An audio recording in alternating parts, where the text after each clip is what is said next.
Imagine a land divided by rivers, forests, and tribes, where the Romans dared to expand but never truly conquered.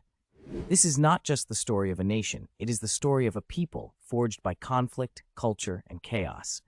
This is the story of Germany. Long before Germany ever existed as a country, the land was home to scattered Germanic tribes, fiercely independent, tribal, and proud. These early peoples, like the Cherusci, Saxons, and Goths, lived along the Rhine and Danube rivers, resisting Roman rule with brutal determination. One name echoes from the mists of this time: Arminius, a Roman-trained Germanic warrior who betrayed Rome, leading an ambush in the Teutoburg forest in 9 AD. 3 Roman legions were annihilated. The empire never recovered its dreams of German conquest. The Romans called this land Germania, and though they built forts and roads on its edges, true control was elusive. Meanwhile, Germanic migrations began to reshape Europe itself. The Visigoths sacked Rome. The Vandals reached Africa. The Franks would eventually found the foundations of France. The fall of Rome created a vacuum, and from it, new power centers emerged.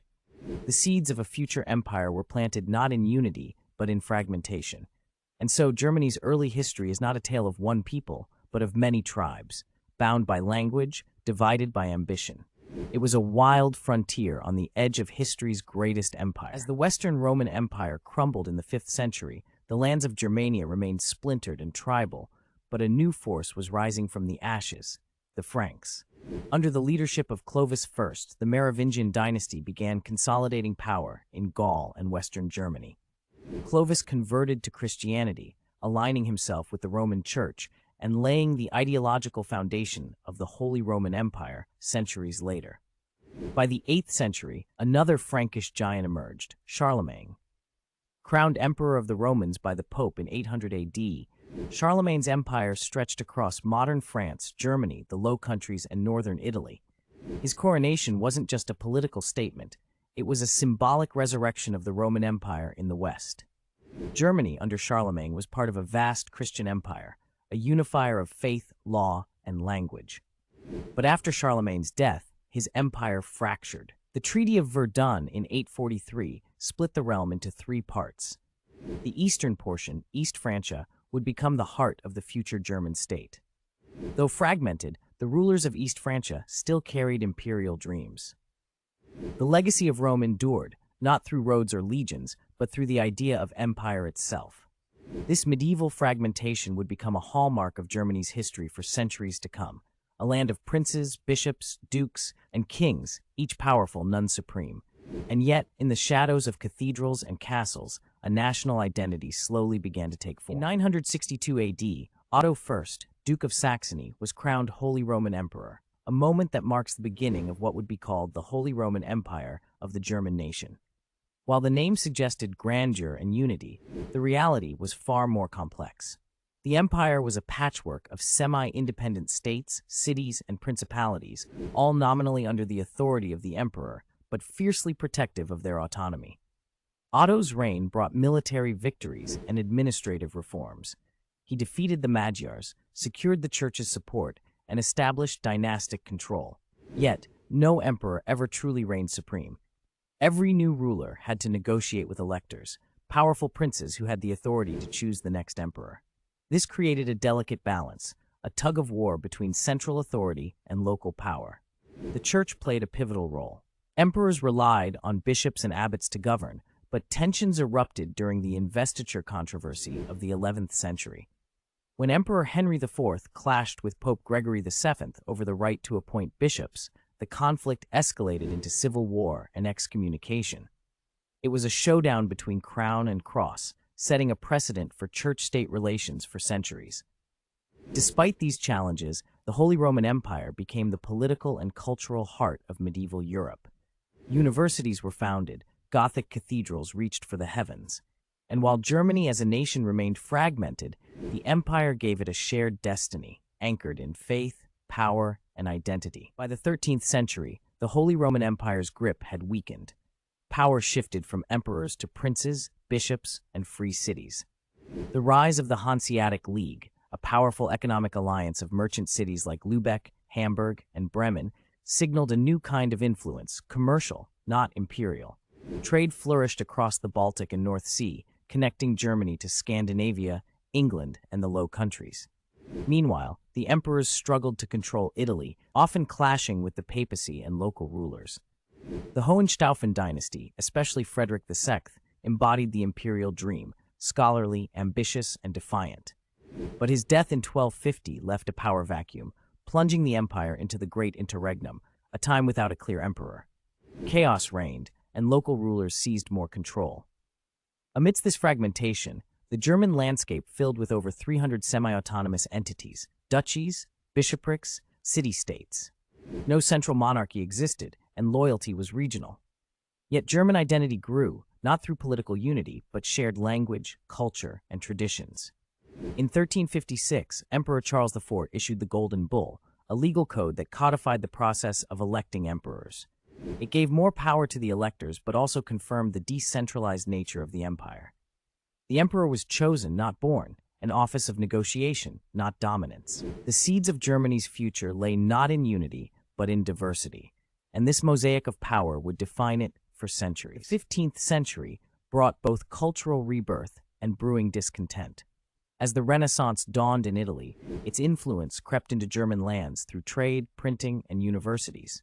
In Mainz, Johannes Gutenberg's invention of the printing press around 1440 revolutionized communication. Ideas could now travel faster than armies, setting the stage for a storm that would shake Europe to its core. That storm came in 1517.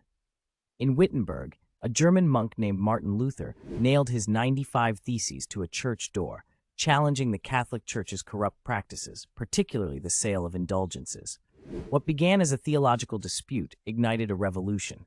The Protestant Reformation had begun. Luther's writings spread like wildfire thanks to the printing press. Princes and commoners alike embraced his calls for reform, both spiritual and political. Many German rulers saw Protestantism as an opportunity to break free from the Pope's authority and assert independence. Others remained loyal to Rome. The result? Decades of religious turmoil, war, and division. The Holy Roman Empire, already fragile, fractured further. Protestant and Catholic states emerged side by side, sometimes coexisting, often clashing. But the Reformation wasn't just about faith. It reshaped education, governance, and identity. Germany became the epicenter of a movement that would divide Europe for centuries. And while Luther sparked it, millions would carry the flame, burning through cathedrals, cities, and empires. As the fires of the Reformation burned, the Holy Roman Empire teetered on the brink of collapse. Religious wars broke out across German lands, none more devastating than the 30 Years' War. Sparked in 1618 by a Protestant revolt in Bohemia, it spiraled into a continent-wide conflict, drawing in powers like France, Spain, and Sweden. Germany became the battleground. Cities were leveled, farmlands scorched, populations decimated. Famine, plague, and brutality swept the land. By the war's end in 1648, over 8 million lives had been lost, one of the deadliest conflicts in European history. The Peace of Westphalia ended the bloodshed but confirmed the empire's fragmentation. Princes now had the right to determine the religion of their territories, be it Catholic, Lutheran, or Calvinist. The emperor's authority was now more ceremonial than sovereign. But out of this devastation, something new began to emerge: the rise of individual German states with ambitions of their own. Chief among them was Brandenburg Prussia, a once minor duchy ruled by the Hohenzollerns. Though still part of the empire, Prussia's military reforms, economic discipline, and central authority hinted at a powerful future. Westphalia didn't just redraw borders, it redefined sovereignty. The idea of a unified Germany seemed more distant than ever, yet the war had also exposed the limits of division. The German people, though scattered across realms, shared scars, songs, and soil. And somewhere in that collective memory, the idea of nationhood began to quietly stir. In the wake of war, the German lands entered a period of reconstruction and realignment. The Holy Roman Empire remained a sprawling, decentralized web of nearly 300 states, but beneath the surface, the winds of change were stirring. Carried by Enlightenment thought, absolutist ambition, and the steady rise of Prussia, by the early 18th century, Brandenburg Prussia had transformed into a formidable kingdom under Frederick William Force, the Soldier King. Obsessed with discipline, he forged a fearsome army and bureaucracy. His son, Frederick II, known as Frederick the Great, would elevate Prussia to European prominence. Crowned in 1740, Frederick was a warrior philosopher, fluent in French, steeped in Voltaire, but ruthless on the battlefield. He launched the War of Austrian Succession, seizing Silesia from the Habsburgs, and later survived a coalition of enemies in the 7 Years' War. Prussia emerged battered but victorious, its reputation as a military power now undeniable. While the Holy Roman Empire clung to its traditions, Prussia embodied modernity, meritocracy, centralized rule, and Enlightenment reforms. Education expanded, religious tolerance increased, roads, canals, and industries grew. Yet the German lands remained divided between Austria's Catholic legacy and Prussia's Protestant drive. Two German powers, two visions. Their rivalry would define German politics for the next century. Beneath it all, ideas of German cultural unity gained momentum. Poets, philosophers, and thinkers, from Goethe to Herder, spoke of a shared spirit, a Volk, still scattered, still fractured. As the 18th century gave way to revolution in France, the tremors soon reached German soil. The French Revolution and the rise of Napoleon Bonaparte shattered the old European order. The Holy Roman Empire, already fragile, was now in the crosshairs of a new, unstoppable force. In 1806, after centuries of existence, the Holy Roman Empire was formally dissolved. Napoleon, having crushed Austria and humiliated Prussia at Jena and Auerstedt, reorganized German lands into the Confederation of the Rhine, a client state loyal to France. The imperial crown was gone, the dream of Roman legacy broken. But paradoxically, Napoleon's conquests planted the seeds of German nationalism. His wars exposed the weakness of disunity. Across German states, a yearning for collective strength emerged, not under foreign rule, but under German leadership. Prussia, humiliated, embarked on radical reforms. Serfdom was abolished. Education revamped. The military modernized. By the time Napoleon invaded Russia, a revitalized Prussia joined the coalition that would defeat him. In 1815, after Napoleon's fall, the Congress of Vienna redrew the map of Europe. The German Confederation was born, a loose alliance of 39 states meant to replace the old empire. But it lacked real cohesion. Austria led politically, Prussia watched with growing ambition.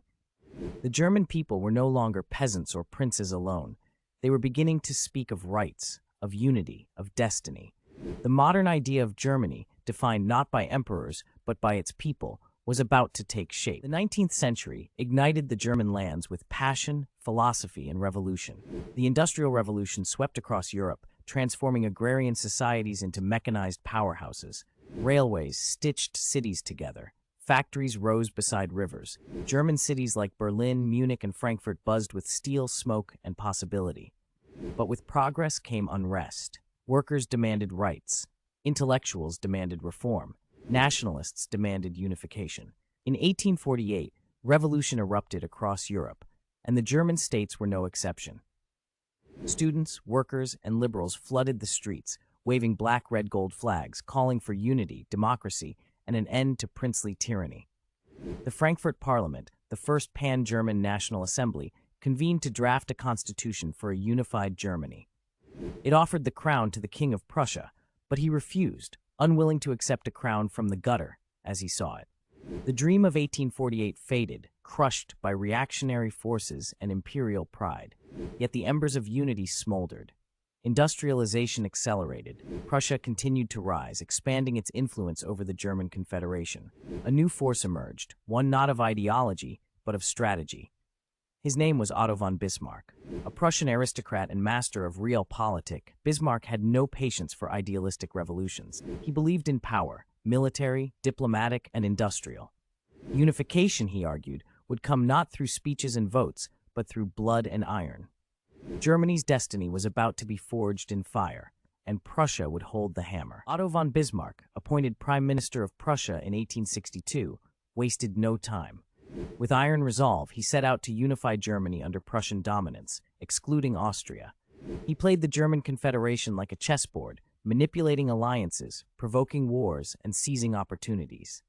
First came Denmark. In 1864, Prussia and Austria joined forces to wrest control of Schleswig and Holstein. Victory was swift, but Bismarck used the spoils to bait Austria into conflict. 2 years later, the Austro-Prussian War erupted. In just 7 weeks, Prussia crushed Austria at Königgrätz, reshaping German power forever. Austria was pushed out of German affairs. The North German Confederation was born, Prussia at its head, Austria on the sidelines. But Bismarck's masterpiece came in 1870. He provoked France into declaring war on Prussia by manipulating a diplomatic message, the Ems Dispatch. The Franco-Prussian War exploded. German states, threatened by France, rallied behind Prussia. Within months, French forces were defeated, Napoleon III captured, and Paris under siege. On January 18, 1871, in the Hall of Mirrors at Versailles, the German Empire was proclaimed. Wilhelm III of Prussia became Kaiser. The dream of unification, once shattered in 1848, was now reality. Germany was born not in peace but in war, not through consensus but through strategy. Bismarck had forged a modern empire from the fragments of the old, but with unity came new tensions between militarism and democracy, power and responsibility. Germany had found its place in Europe. The German Empire, born in the mirrored splendor of Versailles, emerged as a new titan among European powers. With Bismarck at the helm as chancellor, the empire quickly became an industrial and military powerhouse. Railways multiplied, steelworks thundered, and universities flourished. In just decades, Germany rivaled Britain in manufacturing, science, and technology. But Bismarck's genius wasn't just in war, it was in keeping the peace. He forged a web of alliances to isolate France, ensured Austria and Russia remained balanced, and avoided colonial entanglements that might provoke Britain. His domestic policies blended iron-fisted conservatism with surprising progress: universal male suffrage, health insurance, and pensions, tools to outmaneuver socialism. Yet tension brewed beneath the surface. The empire was a patchwork of kingdoms, duchies, and cities, all under Prussian dominance. Catholics felt marginalized, socialists grew restless, national minorities, Poles, Danes, and Alsatians, pushed back. And young Wilhelm II, ascending the throne in 1888, had little patience for Bismarck's cautious diplomacy. In 1890, Bismarck was dismissed. The old Iron Chancellor, builder of the empire, exited in silence. Wilhelm II ushered in a new era, brash, imperial, unpredictable. He embraced a vision of Weltpolitik, a global German empire, complete with colonies, battleships, and overseas influence. The carefully crafted balance of power began to tilt. The dawn of the 20th century saw Germany transformed into a modern colossus. Its factories roared, its cities soared, and its navy grew. But its ambitions ignited alarm across Europe. Britain, once unchallenged at sea, now faced a German fleet on the rise. France, still scarred from 1871, sought revenge. Russia, growing and unpredictable, watched the balance shift. Alliances hardened. The Triple Entente, France, Britain, Russia, formed to contain German expansion. In turn, Germany clung to Austria-Hungary and a decaying Ottoman Empire. The continent became a powder keg, armed, anxious, and entangled. In 1914, the spark was lit in Sarajevo. The assassination of Archduke Franz Ferdinand plunged Europe into the Great War. Germany, bound to Austria, marched against Russia and France. When it invaded Belgium, Britain joined the fray. World War I began, not with glory, but with mechanized horror. Trench warfare froze the Western Front. Millions died in mud and blood for yards of ground. Germany's early hopes faded as British blockades strangled supplies and American troops arrived in force. On the home front, hunger, strikes, and despair took hold. The Kaiser's promises of victory turned to ash. In November 1918, with revolution brewing and defeat inevitable, Wilhelm II abdicated. Germany, once an empire, became a republic. The armistice silenced the guns. But the Treaty of Versailles, signed in 1919, imposed crushing penalties. Germany was blamed, broken, and humiliated. The war had ended, but the peace would sow the seeds of another, even deadlier conflict. In the shattered wake of World War I, the German Empire gave way to the Weimar Republic, a fragile democracy born from defeat. Named after the city where its constitution was drafted, the Republic struggled to hold a fractured nation together. From the start, it was haunted by enemies. Monarchists despised it. Communists sought to overthrow it. Nationalists called it the November Criminals, traitors who had stabbed Germany in the back. The Treaty of Versailles demanded impossible reparations. Inflation spiraled out of control. By 1923, the German mark was worthless. People used wheelbarrows to carry money, and bread cost billions. Violence erupted in the streets, uprisings from left and right. In Munich, a failed coup brought a little-known Austrian veteran into the spotlight, Adolf Hitler. Yet despite chaos, Weimar saw moments of brilliance. Culture flourished. Berlin pulsed with avant-garde art, jazz, film, and literature. Scientists like Einstein redefined physics. Germany briefly stabilized under American loans and diplomacy, but beneath the surface, resentment smoldered. When the Great Depression hit in 1929, the Republic's fragile foundation cracked. Unemployment soared, extremists gained ground, democracy faltered. Hitler's Nazi Party, once fringe, became mainstream. Promising order, revival, and revenge, they seduced a desperate nation. In 1933, Hitler was appointed chancellor. Within months, he dismantled the Republic, outlawed opposition, and seized total control. The Weimar dream had died, not in a blaze, but a whisper. Germany's darkest chapter was about to begin. Adolf Hitler's rise marked a terrifying transformation. The Third Reich was not merely a regime, it was a totalitarian nightmare fueled by ideology, propaganda, and terror. Once chancellor, Hitler moved swiftly. The Reichstag fire was exploited to suspend civil liberties, political opponents were jailed, and dissent crushed. By 1934, with President Hindenburg's death, Hitler merged chancellorship and presidency, declaring himself Führer. A new Germany was born, one ruled by fear and fueled by myth. The Nazis reshaped society, youth indoctrinated in Hitler Youth, books burned, Jews, Roma, and political dissidents targeted. Laws codified racial purity. The Nuremberg laws stripped Jews of citizenship. Anti-Semitism moved from rhetoric to policy. Meanwhile, the economy rebounded, autobahns built, jobs returned, industries revived. Many Germans, battered by depression, embraced the illusion of prosperity. Hitler's charisma, nationalist fervor, and promises of revival captured hearts and minds. But beneath it all, war brewed. Germany rearmed, violating Versailles. In 1936, troops marched into the Rhineland. In 1938, Austria was annexed, Anschluss. Then came the Sudetenland, then Czechoslovakia. In 1939, Hitler invaded Poland. Britain and France declared war. World War II had begun. Germany, once a land of poets and philosophers, was now at the center of a global catastrophe. The Third Reich's ambition would plunge the world into darkness, genocide, and ruin. And as the war unfolded, the full horror of Hitler's vision would be unleashed upon millions. World War II unfolded with terrifying speed. In the early years, Germany seemed unstoppable. Poland fell in weeks. France collapsed in 6 weeks. The swastika flew over Paris. Blitzkrieg, lightning war, had redefined modern conflict. Germany carved a vast empire stretching from Norway to North Africa, from France to the gates of Moscow. But conquest was not the end.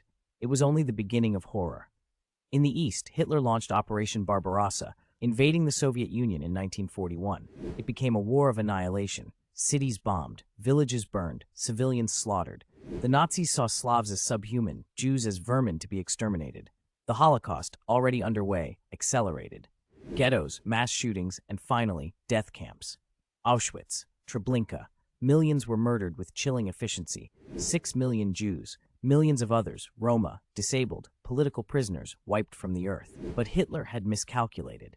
The Soviet winter, Allied resistance, and a two-front war drained the Wehrmacht. In 1943, defeat at Stalingrad shattered the myth of invincibility. The tide turned. By 1944, Allied forces landed in Normandy.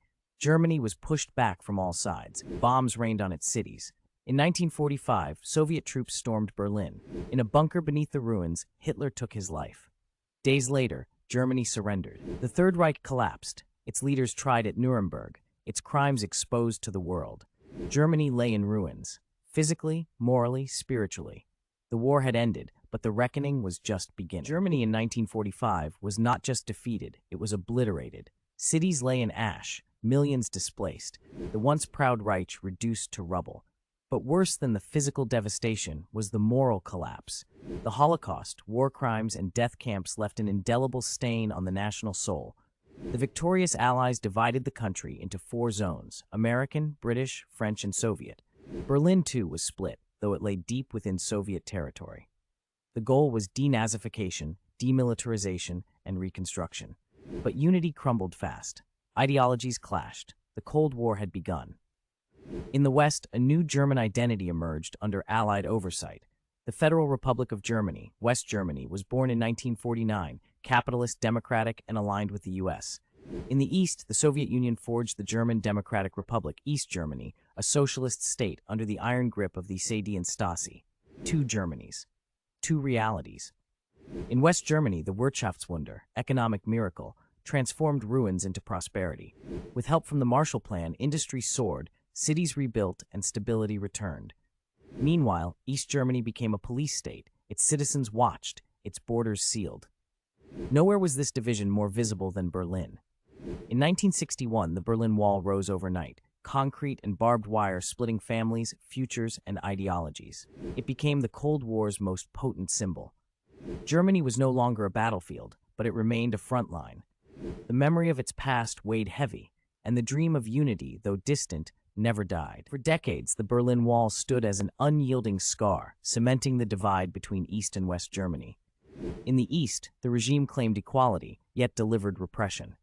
The Stasi monitored every word, neighbors reported each other, and dissent vanished into silence. Escaping to the West became an act of desperation, and often death.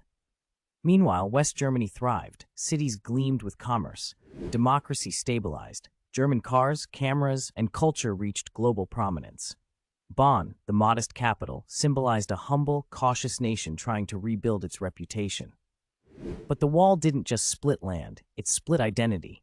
East and West Germans grew up under different flags, taught different truths. One sang the praises of socialism, the other pursued capitalist dreams. Still, cracks appeared. By the 1980s, East Germany's economy stagnated. The Soviet Union under Gorbachev began reforming. Pressure mounted. Protests erupted. In Leipzig, Dresden, Berlin, citizens demanded freedom. The regime trembled. Then on November 9, 1989, the unthinkable happened. Confusion, desperation, and courage met at border checkpoints. The guards, uncertain, overwhelmed, opened the gates. The wall fell. Crowds surged. East and West embraced. Tears flowed. Flags waved. Champagne popped. Berlin danced in euphoria. For a brief moment, the world held its breath, and history shifted. Germany's long division was over. But reunification would be no fairy tale. It would take time, pain, and healing to become one again. Reunification in 1990 was both a triumph and a challenge. After decades apart, East and West Germany stood together once more. The Brandenburg Gate, long a symbol of division, now symbolized hope. But the path forward was steep. Economically, East Germany lagged far behind. Industries collapsed, unemployment soared. Many in the East felt left behind, their past erased, their identity blurred.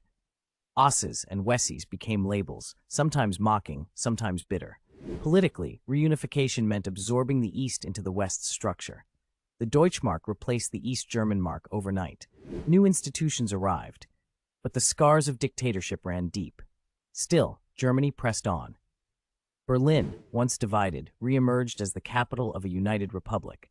Cranes dotted the skyline, infrastructure rebuilt, symbols of oppression torn down. The Bundestag returned to the Reichstag building, its glass dome a statement of transparency and democracy. Germany became the engine of Europe, its economy strong, its voice respected. It helped lead the formation of the European Union, promoted peace, and embraced globalization. Yet unity brought reflection. How should a nation remember its darkest chapters? How do you reconcile pride with guilt? Germany began to wrestle with these questions, erecting memorials, teaching history, confronting the truth. A new generation emerged, one born not of war, but of peace. And yet, the legacy of division, dictatorship, and devastation still echoed quietly in the background of Germany's new beginning. In the 21st century, Germany emerged as a cornerstone of modern Europe, resilient, democratic, and deeply introspective. Once the source of two world wars, it now became a champion of peace, stability, and diplomacy. Chancellor Angela Merkel, a physicist from East Germany, became a symbol of this new era. Pragmatic, cautious, and deeply respected, she led for 16 years through crises, from economic turmoil to the refugee wave of 2015. Under her leadership, Germany upheld liberal values, welcomed over 1 million refugees, and stood firm amid rising nationalism across Europe. Berlin, once divided, pulsed with life. Art, innovation, remembrance. German industry, from cars to clean energy, led the world. Its economy remained strong even amid global shifts. Yet challenges persisted. The rise of far-right parties sparked anxiety. Debates over immigration, identity, and the meaning of Germanness intensified. The ghosts of the past, though acknowledged, were never fully laid to rest. Germany took a leading role in climate action, EU policy, and international cooperation. But it also faced dilemmas: energy dependence, military responsibility, and navigating a world growing more unpredictable. Still, through it all, Germany's post-war journey, marked by guilt, growth, and grace, remained one of the most extraordinary transformations in modern history, from ruins to rebirth. From shame to leadership, the heart of Europe beats again, tempered by memory, driven by hope. Germany today is a nation shaped as much by its history as by its hopes. It stands not as an empire, nor a divided land, but as a unified democracy with a commitment to never forget. In cities like Berlin, Hamburg, Munich, and Leipzig, past and present coexist. Memorials to the murdered Jews of Europe, remnants of the Berlin Wall, and the towering Reichstag all whisper reminders of what was and what must never be again. German identity has evolved. It is no longer about conquest or superiority, but about responsibility, remembrance, and rebuilding. Education is honest. Museums confront atrocities. Leaders speak of shame with dignity. Few nations have turned such darkness into such enlightenment. Challenges remain: rising populism, demographic shifts, energy transitions, and a volatile global stage. But Germany confronts them not with aggression, but with dialogue, not with fear, but with resolve. The nation's journey, from fragmented tribes to global superpower, from dictatorship to democracy, is unparalleled in its drama, tragedy, and redemption. To understand Germany is to understand how history can destroy, but also how it can heal. And that is why the story of Germany is not just about a country, it's about humanity's capacity for ruin and for resurrection. Subscribe now for more powerful histories like this, stories that shaped our world. Thank you for watching.